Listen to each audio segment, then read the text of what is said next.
थोड़ी देर में हमारा नेता कैसा हो टाइप मत लगा देना।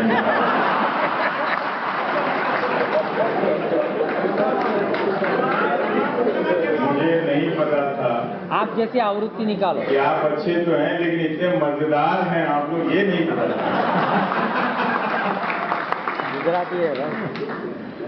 आप सबके भाषणों में जो हंसी मजाक है, कम से कम हम उत्तर भारतीयों को थोड़ा सीख लेना चाहिए। यही आयोजन अगर पटना या लखनऊ में हो रहा होता तो प्रस्तुत और पेश करने वाले वक्ताओं की आवाज से लगता कोई विपत्ति टूट पड़ी। और मुझे अब यकीन हो गया है कि विपत्तियों से लड़ते लड़ते आप लोग नहीं टूटे हैं।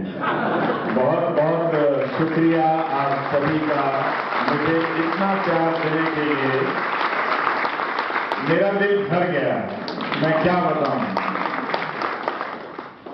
हम जब टीवी के सामने होते हैं तो एक सामने स्क्रीन होता है ब्लैक, अंधेरा। मुझे नहीं मालूम कि उसके बाहर कौन लोग मुझे देख रहे हैं, सुन रहे हैं। यहां आप लोगों को देखकर लगता है कि शायद हम अंधेरे में हाथ नहीं डाल रहे, कुएं में नहीं डाल रहे, तो डाल रहे हैं कहीं गिर रहा है, तो कहीं जा रहा है, किसी के पास बच रहा है। यहां आने से पहले कुछ पत्रकार मित्र आए और बोले कि आपको इतना हौसला कहां से आता है। मैंने कहा भाई ये गलत बात किसने कही, मैं तो बहुत कमजोर हूं। और एक इंसान तभी तक इंसान है जब वो थोड़ा डरता है, थोड़ा सहमता है, थोड़ा वो कमजोर है। अगर वो किसी प्रकार की भय, डर और संशय से मुक्त है तो वो आदमी नहीं है, बहुत ही घटिया किस्म का रोबोट है। तो मैंने उनसे कहा कि मैं अपनी हिम्मत आप लोगों को आउटसोर्स कर देता हूं। आप लोग जितनी ताली बजाते हैं मेरी हिम्मत उतनी बढ़ जाती है। इसलिए सरकारें कोशिश करती रहेंगी, वो सब होता रहेगा, लेकिन हम लोग बढ़ते चलेंगे, हम लोग रुकेंगे नहीं। पत्रकार जी पूछने लगे कि क्या आपको कुछ भी अच्छा नहीं लगता? बिल्कुल लगता है, लेकिन जो विज्ञापन में होता है वो मुझे बिल्कुल अच्छा नहीं लगता। ये जो आप लगातार विज्ञापन पे विज्ञापन फेले जा रहे हैं हमारी संवेदनाओं पर, वो मुझे अच्छा नहीं लगता है। तभी मुझे शक होता है कि ऐसा क्या हो गया है कि इतना विज्ञापन बन रहा है। मैं उम्मीद करता हूं कि यहां मौजूद सभी लोग आधार नंबर से युक्त होंगे। जिस रफ्तार से हम आधार हुए जा रहे हैं, एक शब्द की मौत तो तय है। कुछ दिनों बाद हिंदुस्तान में निराधार कहने वाला कोई नहीं बचेगा, सब आधार ही आधार रहेंगे।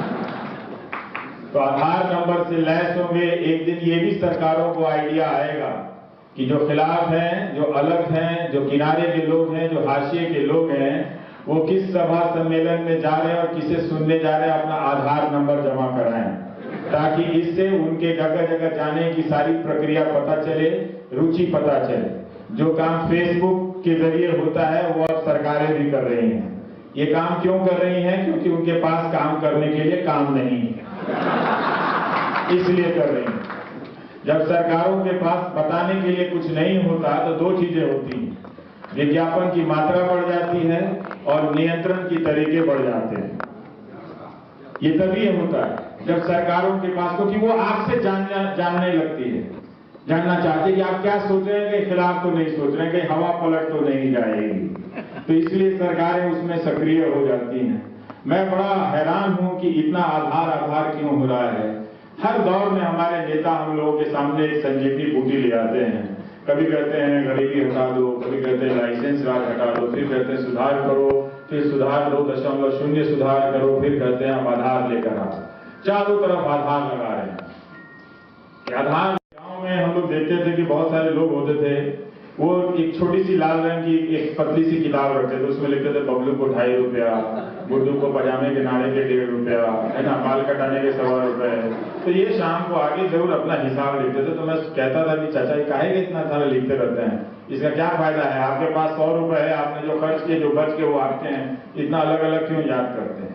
तो अब वो सब आधार से जुड़ जाएगा, तो अब आप लोगों का काम बच जाएगा बही खाता लिखने का, क्योंकि ये सब सरकार जानेगी कि आप पजामे के नाड़े के कितना पैसा खर्च कर रहे हैं, कहाँ जहाज से जा रहे हैं, कहाँ कहाँ बाथरूम में जा रहे हैं, कहाँ बेडरूम में जा रहे हैं, ये सब सरकार जानेगी। जानने के बाद सरकार क्या करेगी मुझे मालूम नहीं है।